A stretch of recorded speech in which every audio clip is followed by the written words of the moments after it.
नमस्ते बच्चों, प्रीतम एकेडमी में आपका स्वागत है। ठीक है, तो पिछले क्लास हम लोग क्या पढ़े थे 3.1। ठीक है, 3.1 हम लोग पढ़ लिए थे, उसमें सारे क्वेश्चन बना लिए थे जिसको हम लोग ग्राफी विधि से हल करना था।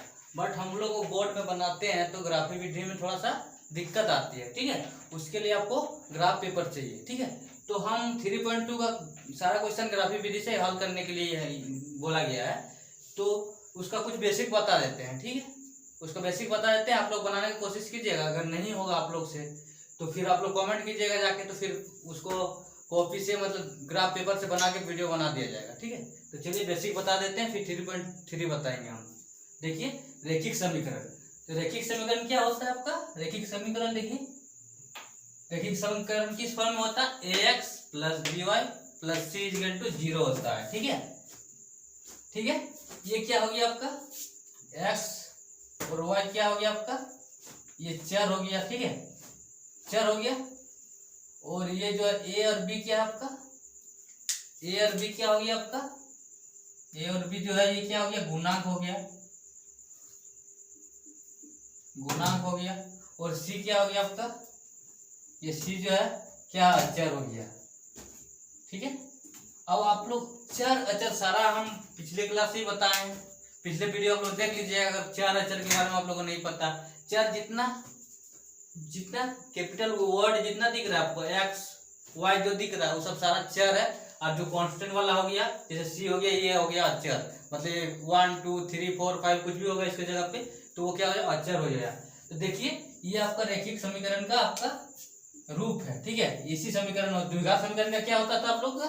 ax² + bx + c = 0 होता था ना द्विघात समीकरण का। तो ये रैखिक समीकरण का ये व्यापक रूप है, समझे? तो रैखिक समीकरण का व्यापक रूप है। तो 3.2 में हम लोग क्या क्या ज्ञात करना पड़ता है जानते हैं? a1 दो को इक्वेशन दिया रहेगा। ठीक है, जैसे एग्जांपल देख लीजिए, एग्जांपल हो गया आपका जैसे 2x + 5y + 3। ठीक है, ये इक्वेशन दिया है इक्वल टू 0, ये को हो गया। और एक कुछ दिया है 3x + 7y + 8 इक्वल टू 0, ये 2 दिया हुआ।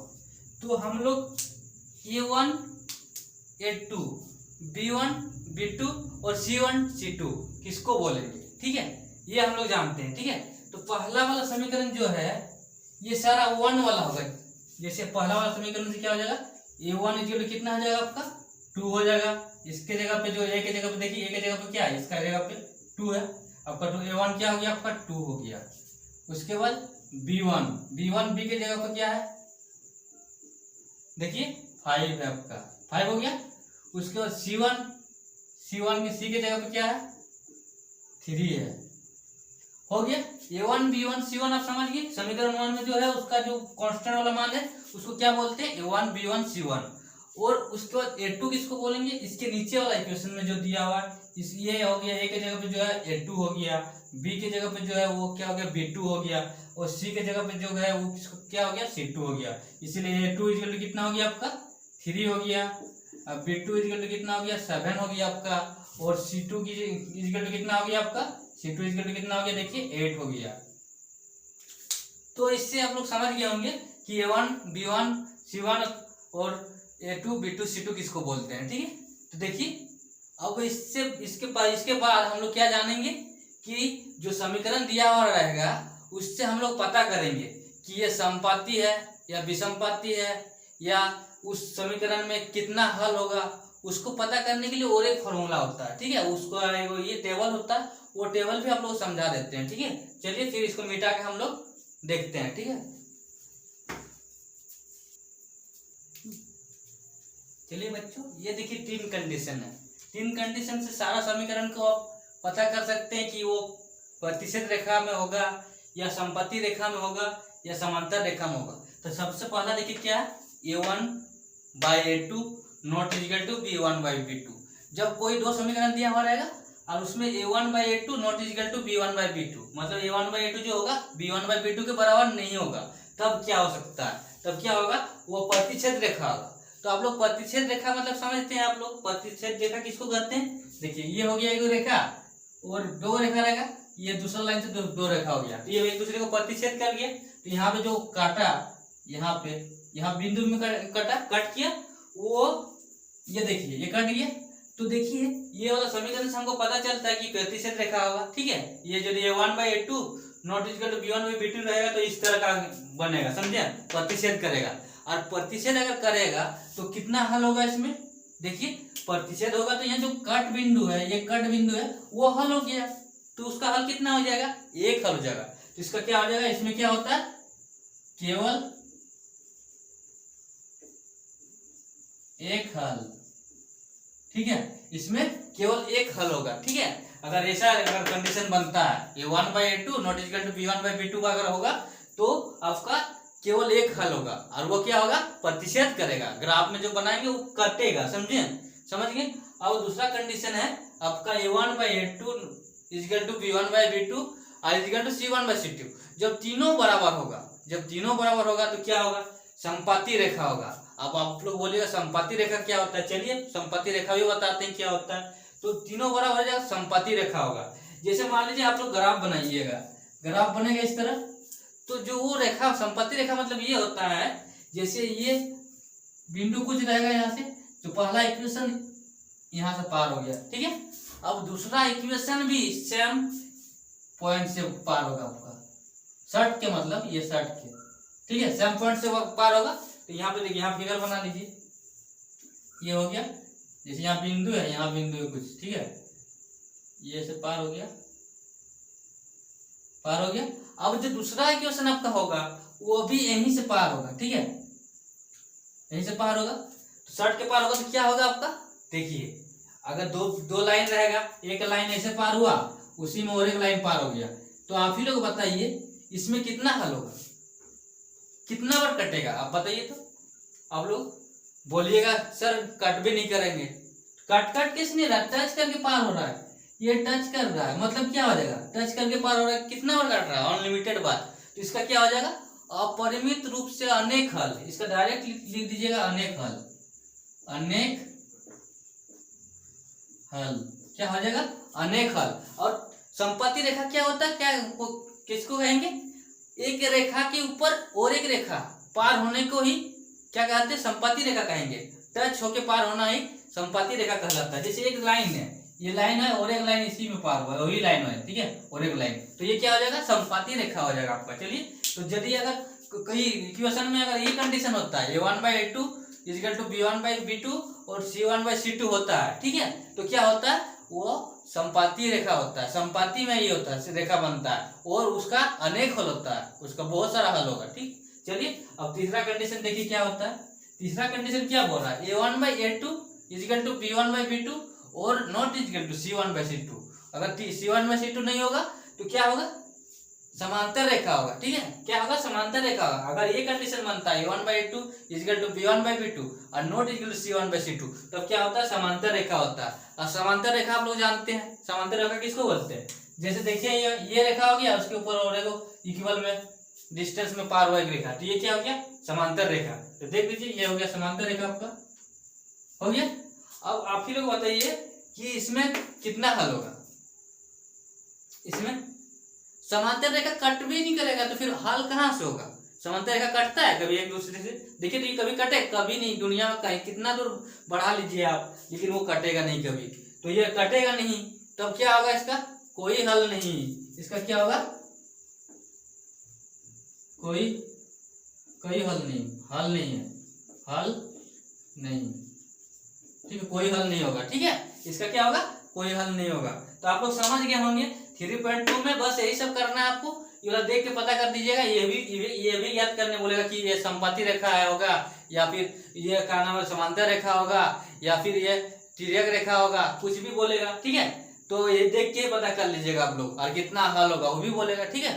चलिए फिर हम आज 3.1 3.2 हम लोग छोड़ देते हैं, ठीक है। यही आप लोग देख के बना लीजिएगा। अगर नहीं बने, किसी को दिक्कत होगा तो कमेंट में आके कमेंट कर दीजिएगा आप लोग कि हम लोग को दिक्कत हो रहा है, तो फिर उसको अलग से वीडियो बुक मतलब कॉपी से ग्राफ पेपर से बनाया जाएगा, ठीक है। तो हम लोग अभी 3.3 पढ़ेंगे। चलिए चलिए बच्चों, अब हम लोग एक्सरसाइज 3.3 पढ़ते हैं। ठीक है, तो 3.3 का क्वेश्चन वन क्या बोल रहा है, निम्नलिखित रैखिक समीकरण को प्रतिस्थापन विधि से हल करें। ठीक है, तो इसका बहुत सारा सॉल्यूशन जो दिया रहेगा, इक्वेशन दिया जाएगा, उसको बहुत सारा विधि से हम ज्ञात कर सकते हैं। जैसे विलोपन हो गया, विस्थापन हो गया, प्रतिस्थापन हो गया। ठीक है, तो हम इसमें स्पेशली लिख दिया है आपको प्रतिस्थापन विधि से ज्ञात करने को रहा। तो प्रतिस्थापन मतलब क्या होता है कि एक दूसरे के स्थान पे परिवर्तन करना, मतलब विस्थापित करना। ठीक है, जैसे x का मान, जैसे ये x निकाल लेंगे और इक्वेशन 1 2 में रख देंगे, तो देखिए आप लोग समझ में आ जाएगा। यहीं पे क्वेश्चन बनाएंगे तो ठीक है।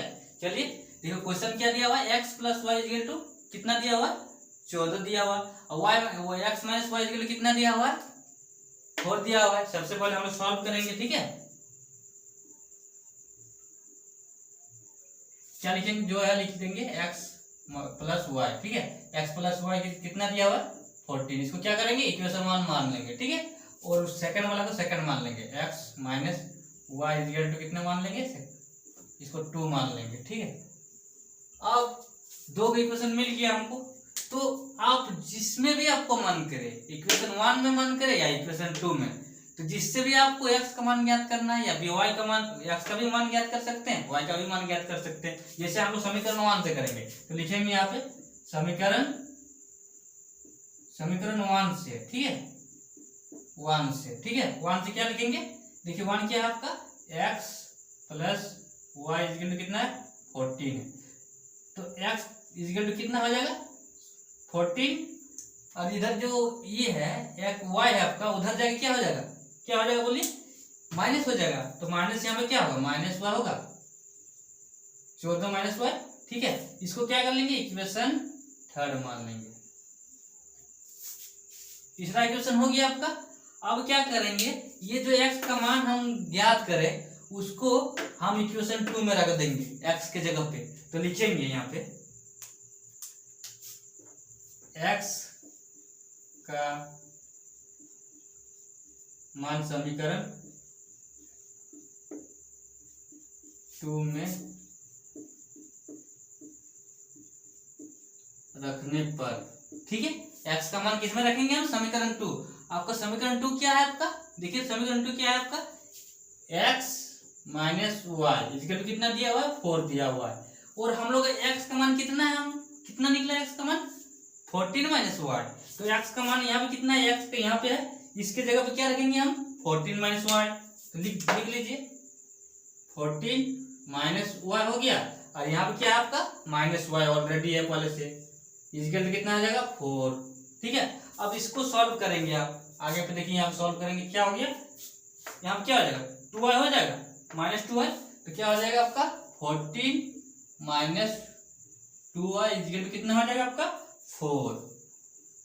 अब देखिए क्या करेंगे, -2y इधर रख देंगे, और जो संख्या वाला नंबर है उसको उधर ले जाएंगे। तो क्या उधर कितना आपका, 4 है, और ये जो 14 है उधर ले जाएंगे इक्वल के उधर, तो क्या हो जाएगा आपका, माइनस हो जाएगा ना, मान लिया +14 है तो उधर क्या हो जाएगा, -14 हो जाएगा आपका, ये -14 हो गया। अब इसको इधर जो है वही लिख दिए 2y। अब ये क्या हो गया आपका, देखिए 4 की जगह प्लस है और माइनस जो है वो ज्यादा बड़ा है, तो आपका जो बचेगा वो कितना होगा, -10 होगा, -10 हो गया आपका। अब देखिए इसमें भी माइनस है, इसमें भी माइनस है, आपका कट जाएगा। देखिए तो ये गया माइनस, और y = कितना हो गया आपका, 10/2 होगा, यानी y = कितना हो गया, 5। ये y = कितना हो गया, 5। ये एक आंसर हो गया आपका, आंसर हो गया। अब y का मान जो निकला उसको हम समीकरण 1 में रखें या 2 में रखें, तो क्या हो जाएगा, जिसमें भी रखेंगे रख देंगे, तो क्या हो जाएगा आपका, थर्ड में भी रख सकते हैं आप। ठीक है, थर्ड में रखने डायरेक्ट निकल जाएगा, थर्ड में रखेंगे। ठीक है, थर्ड में क्यों, कहीं पे भी रख सकते हैं, आपका मन है, क्योंकि उससे हम लोग को x का मान ज्ञात करना है हमको। y का कहीं पे भी रख देंगे, यहाँ पे जब 5 रख देंगे, 5 रख देंगे, तो x का मान ज्ञात हो जाएगा, y x का मान ज्ञात हो जाएगा, क्योंकि y का मान तो निकल गया ऑलरेडी हम। ठीक है, चलिए तो लिखिएगा y का मान समीकरण 3 पर रखने पर या प्रतिस्थापन करने पर, ठीक है, उसको वही करेंगे, विस्थापित करने पर जो करेंगे, ठीक है। रखने पर क्या हो जाएगा आपका समीकरण थर्ड क्या है आपका, एक्स इक्वल टू क्या है 14 माइनस वाई, ठीक है। और y का वैल्यू हम लोग क्या निकाले हैं, देखिए क्या निकाले हैं, 14 हो गया, y का वैल्यू क्या हो गया 5 निकला, तो x कितना निकला आपका 9 हो गया। ये आपका एक्स वाई आंसर हो गया इसका, समझ गए, इसका निकल गया, एक्स भी निकल गया, वाई भी निकल गया। तो अब चलिए हम लोग दूसरा क्वेश्चन देखते हैं, सेम इसी तरह बनेगा, इस समझ गए ना कैसे प्रतिस्थापन विधि से हमको हल करना है। अब चलिए नेक्स्ट क्वेश्चन बना के दिखाते हैं आप लोगों को, ठीक है। चलिए बच्चों अब हम क्वेश्चन नंबर 2 देखते हैं, ठीक है। क्वेश्चन नंबर 2 में क्या दिया हुआ, s minus T equal to 3 और s by 3 plus T by 2 equal to क्या है 6 दिया हुआ है। तो इसको भी सेम हम लोग वही प्रोसेस से हल करेंगे, ठीक है, सेम डिटो प्रतिस्थापन विधि से ही हल करेंगे हम, ठीक है। तो क्या लिखेंगे यहाँ पे, हल कर रहे हैं, ठीक है।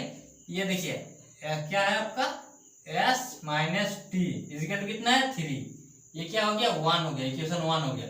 अब देखिए जो ये दिया हुआ इक्वेशन 2 थोड़ा सा मतलब ई में दिया हुआ है, अलग फॉर्म में दिया हुआ है, उसको हम इस फॉर्म में चेंज करके ही करेंगे, लिखेंगे, ठीक है। तो इस फॉर्म में क्या आपका चेंज करने के लिए क्या करना पड़ेगा, देखिए इसका एलसीएम लेंगे नीचे वाला का, ठीक है। 3 और 2 का एलसीएम कितना होता है 6 हो गया आपका, यहाँ पे क्या हो जाएगा 6 को 3 से डिवाइड करेंगे तो कितना हो जाएगा 2 हो जाएगा, इसीलिए ऊपर में क्या हो जाएगा 2 इंटू एस क्या हो जाएगा 2s हो गया, प्लस अब इस 6 को 2 से ही करेंगे तो क्या हो जाएगा 3 हो जाएगा, और 3 को t से ही करेंगे इंटू करेंगे तो क्या हो जाएगा 30 इजकल कितना हो गया आपका 6, नीचे कुछ नहीं है मतलब 1 है। अब देखिए इसको बाय क्रॉस कर देंगे तो क्या हो जाएगा आपका, देखिए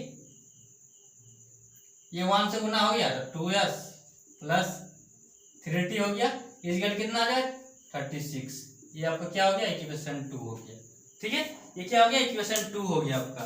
तो देखिए 2 का इक्वेशन हो गया, अब क्या करते थे हम लोग आप जानते हैं, अब क्या करेंगे इक्वेशन 1 से आप कीजिए चाहे इक्वेशन 2 से कीजिए, किसी का मान ज्ञात कर ले, टी का मान ज्ञात कर लीजिए या एस का मान ज्ञात कर लीजिए। चलिए हम इक्वेशन 1 से करते हैं, तो लिखिएगा समीकरण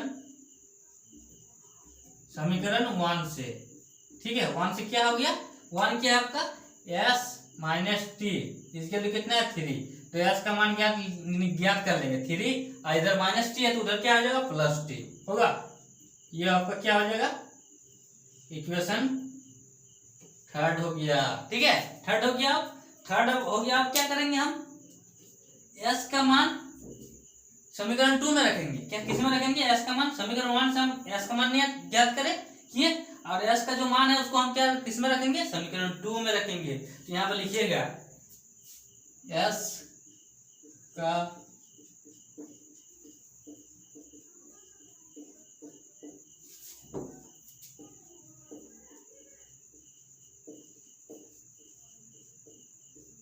समीकरण 2 में रखने पर समीकरण 2 आपका क्या है, देखिए समीकरण 2 क्या है 2s है प्लस 3t है इजकल टू 36 है, और s का मान कितना है आपका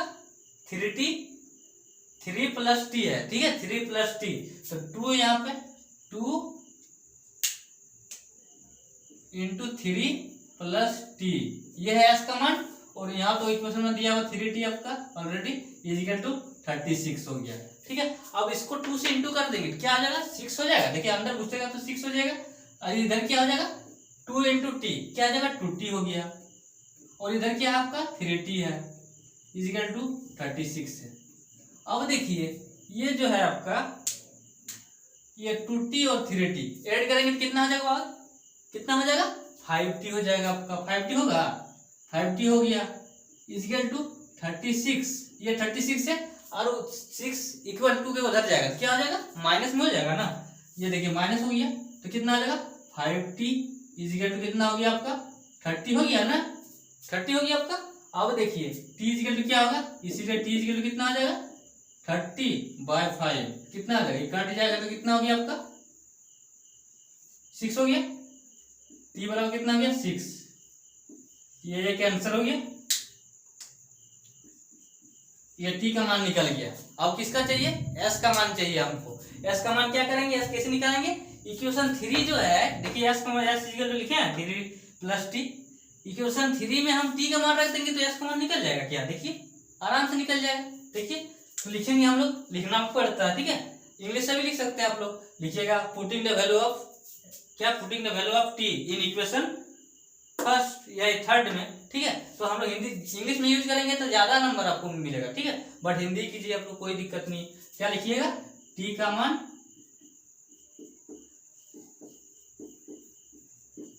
समीकरण 3 में रखने पर आपको समीकरण 3 क्या है, एस इक्वल क्या है 3 प्लस टी, ठीक है।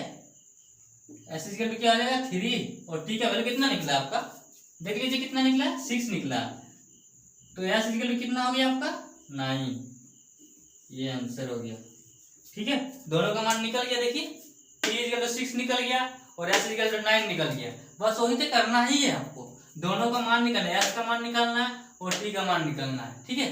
और इसको आप जांच भी सकते हैं कि मेरा मान जो निकला वो गलत निकला है सही निकला। तो देखिए ये इक्वेशन है ना, इसमें पुट कर देंगे, आपको क्या निकला, टी इक्वल कितना निकला 6, यहाँ 6 रख दीजिए। देखिए देखिए ये करके अब गलत है क्या आपका आंसर, ठीक है। सबसे पहले एस का मान कितना है आपका, एस का मान कितना है आपका 9, तो 9 रख दीजिए, ठीक है। उसके बाद क्या है, माइनस है, माइनस कर दी। अब उसके बाद टी है, टी का मान कितना निकला 6 और इक्वल टू कितना दिया हुआ आपका 3, तो यहाँ पे क्या होगा 3 इक्वल टू 3 हो गया, 3 इक्वल टू 3 हो गया। इसका मतलब आपका सही आंसर जो निकाले आप सही है, ठीक है। अब चलिए नेक्स्ट क्वेश्चन पे देखते हैं हम लोग। चलिए अब हम लोग क्वेश्चन नंबर 3 देखते हैं, ठीक है। क्वेश्चन नंबर 3 आपको क्या दिया हुआ, 3x minus Y equal to 3 दिया हुआ है और 9x minus 3y equal to क्या दिया हुआ 9 दिया हुआ है। तो इसको जैसे हम लोग पिछले क्वेश्चन हल किया तो वैसे हल करेंगे, ठीक है। क्या दिया है 3x minus Y equal to कितना आ जाएगा 3, ये इक्वेशन 1 हो गया, ठीक है, इक्वेशन 1 हो गया। अब इक्वेशन 2 देखिए, इसमें कॉमन होगा क्या, इसमें तीनों में कुछ कॉमन है क्या, क्या आ जाएगा 3 कॉमन हो गया, तो 3 कॉमन ले लिए आप, 3 कॉमन ले लिए तो क्या हो जाएगा 3x हो जाएगा माइनस क्या हो जाएगा y हो जाएगा इक्वल टू इधर क्या हो गया 9 है। देखिए ये 3 इधर जाके क्या हो जाएगा बॉटम y में हो जाएगा, तो ये कट कितना हो जाएगा 3 हो जाएगा ना। ये 3 अगर यहाँ जाएगा नीचे में जाएगा ना तो क्या आ जाएगा 3 हो जाएगा। तो इसको क्या लिख सकते हैं हम 3x minus Y equal to कितना जाएगा 3, ये इक्वेशन 2। अब देखिए इसमें गौर करने वाला बात क्या है, आप देखिए इक्वेशन 1 जो है 3x minus Y equal to 3 दिया हुआ है और दूसरा इक्वेशन भी क्या है 3x minus Y equal to 3, यानी दोनों इक्वेशन क्या है आपका, दोनों इक्वेशन इक्वल है। तो अगर दोनों इक्वेशन इक्वल रहेगा तो कोई सॉल्यूशन निकलेगा, कभी नहीं निकलेगा। अभी थोड़ा पहले आप लोग पढ़े थे, क्या पढ़े थे, मतलब ये क्या हो जाएगा समांतर रेखा में हो जाएगा, दोनों इक्वेशन ही रहेगा। तो जैसे ये बिंदु हो गया आपका और यहाँ से एगो लाइन पार हो गया फिर एगो पार हो जाए, तो इसका कोई सॉल्यूशन नहीं होगा, ठीक है। इसका हल नहीं, दोनों इसलिए लिख दीजिएगा कि इसमें दोनों समीकरण बराबर है, बराबर है, तो इसका हल नहीं होगा, ठीक है, नहीं होगा क्योंकि दोनों इक्वेशन सेम है। अब कैसे हल करेंगे, जीरो हो जाएगा। देख लीजिए इसका y का मान पुट कर दीजिएगा, इसमें y का मान निकालेंगे p कर देंगे तो जीरो हो जाएगा। जब जीरो हो जाएगा तो कैसे हल कीजिएगा, कैसे निकालिएगा, सब चीज का मान x का भी मान जीरो हो जाएगा y का मान भी जीरो हो जाएगा, तो फिर कैसे हल कीजिएगा आप। चलिए तो ये वाला ऐसे ही होगा, इसको ऐसे लिख दीजिएगा, इसमें दोनों समीकरण का मान इक्वल है इसीलिए इसका कोई हल नहीं होगा, ठीक है, इसका हल सॉल्यूशन नहीं होगा, ठीक है। चलिए अब नेक्स्ट क्वेश्चन हम लोग देखते हैं, ठीक है।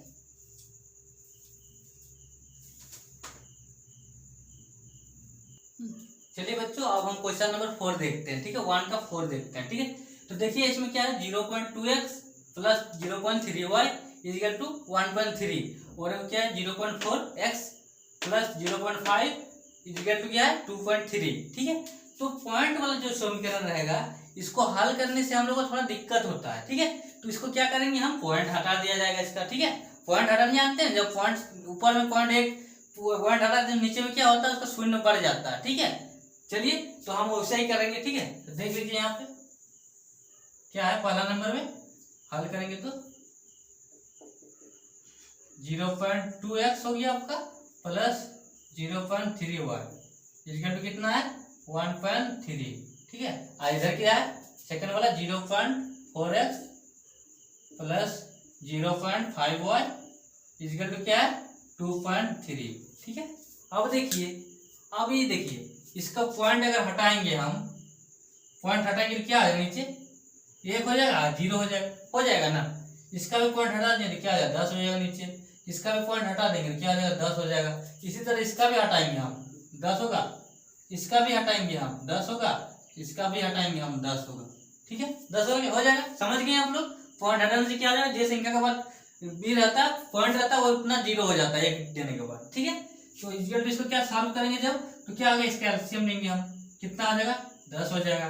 10 को 10 से करेंगे तो क्या आ जाएगा आपका 10 के 10 से ये करेंगे डिवाइड करेंगे तो क्या आ जाएगा 1 हो जाएगा, और 1 को 2 से करेंगे तो क्या आ जाएगा 2x हो जाएगा plus 3y equal to 13y 10। ये 10 कट गया आपका, यानी क्या हो जाएगा equation 2x plus 3y equal to 30। ये 1 हो गया आपका। इसी तरह इसको भी करेंगे, इसमें भी एलसीएम ले लेंगे, 10 हो गया नीचे, यहाँ ऊपर में 4x हो गया प्लस 5y हो गया इक्वल टू क्या आ जाएगा, ये कट गया आपका, क्या हो गया आपका 4x plus 5y equal to 23। ये क्या हो जाएगा इक्वेशन 2। अब देखिए, अब क्या करते हैं, सेम वही वाला काम करेंगे। क्या काम करेंगे, समीकरण 1 से x का मान ज्ञात कर लेंगे या फिर y का मान ज्ञात कर लेंगे और समीकरण 2 में रख देंगे। तो देखिए समीकरण 1 से लिख दीजिएगा, समीकरण 1 से, ठीक है 2x इक्वल टू क्या आ जाएगा 13, और इसको इधर कर देंगे क्या आ जाएगा 13 को उधर कर देंगे क्या आ जाएगा -3y हो जाएगा, 3y हो गया। अब 2x है आपका, 2x हो गया आपका यहाँ पे, तो x का मान भी ज्ञात कर सकते हैं आप, सिर्फ x को लिख दीजिए आप, x इक्वल क्या जाएगा 13 - 3y बाय कितना आ जाएगा 2। अब जो x का मान है क्या करेंगे, x का मान किस में रखेंगे, समीकरण 2 में। तो लिखिए यहाँ पे x का मान समीकरण 2 में रखने पर, ठीक है। समीकरण 2 क्या है आपका, देखिए क्या है ऊपर में है, देखिए यहाँ पे 4 है, इंटू क्या हो जाएगा आपका 4x है, तो 4 को लिख दिया, इंटू x के जगह पे क्या रख देंगे 13 - 3y बाय 2 हो गया। उसके आगे क्या है प्लस 5y इक्वल टू कितना है 23। अब देखिए ये कटेगा, यहाँ कितना हो जाएगा 2, ठीक है। और 2 अगर अंदर में घुसेगा, ब्रैकेट के अंदर में घुसेगा तो इंटू हो जाएगा, कितना हो जाएगा 13 दूनी 26 हो गया, माइनस है तो माइनस हो जाएगा, और 3 दूनी 6y, और बाहर में आपका क्या है 5y इक्वल टू 23। अब इसको देखिए, ये देखिए इसको देखिए, पहले उसको छोड़िए, इसको देखिए आपके पास 5y है और -5y उसमें घट जाएगा तो कितना हो जाएगा, माइनस बचेगा, माइनस क्या हो जाएगा y बच गया आपका। अब देखिए 23 उधर है, अब उसको उधर ले जाएंगे क्या आ जाएगा इक्वल टू के उधर 26 को ले जाएंगे तो माइनस हो जाएगा 26, यानी -y इक्वल टू कितना हो गया आपका -3। ये कट गया आपका, तो y इक्वल टू आपका कितना आंसर आ रहा है, y इक्वल टू आपका आ गया, y इक्वल टू 3 आंसर आ गया आपका, y इक्वल टू कितना आ जाएगा 3। अब y का जो मान निकला तो क्या करेंगे, यहाँ पे लिखिए, इधर देखिए y का मान जो निकलेगा, y का मान किस में रख देंगे इक्वेशन 3 में। इक्वेशन 3 आपका कहाँ पे है, इक्वेशन 3 आपका ये है, इक्वेशन 3 नहीं मान लीजिएगा इक्वेशन 3 और क्या है x इक्वल टू जो है, तो लिखिएगा y का मान समीकरण 3 में रखने पर, समीकरण 3 क्या है आपका, x equal to 13 minus 3y by 2 equal to क्या आ जाएगा, देखिए क्या आ जाएगा, y का मान कितना निकला 3, 13 माइनस 3 इंटू क्या आ जाएगा 3 बाई 2 इक्वल क्या आ जाएगा 13 माइनस 3 का कितना होता है 3 3 जा 9 हो गया बाई 2 इक्वल टू कितना आ जाएगा, 9 में 13 चल जाएगा तो कितना बचेगा 4 बचेगा आपका 4 बाई 2 यानी क्या हो जाएगा, यानी क्या हो जाएगा यहाँ पे 2 हो जाएगा, इसीलिए x इक्वल टू कितना आ जाएगा 2, आंसर हो गया। ठीक है, आंसर हो गया आपका, y इक्वल टू 3 निकला और x इक्वल टू 2 निकला। तो देखिए ये बनाना बहुत आसान है, ठीक है, इसको प्रतिस्थापन विधि से हल करना बहुत आसान है। ठीक है, तो कर लिए हम, देखिए x इक्वल टू निकला, x इक्वल टू 2 निकला, y इक्वल टू 3 निकला। ठीक है, तो इसी तरह से हम लोग आगे बनाएंगे, बट आज का इतना ही हुआ, इतना ही आज बनाए, उसके बाद नेक्स्ट क्लास इसके आगे बनाया जाएगा। ठीक है, बट आप लोगों को जो आप लोग नहीं सक बनाने की कोशिश कीजिएगा, नहीं सकिएगा तो फिर मैसेज कीजिएगा कमेंट में। ठीक है, और देख लीजिए क्वेश्चन 4 तक बना है, उसके आगे नेक्स्ट क्लास बताया जाएगा। ठीक है, चलिए, थैंक यू।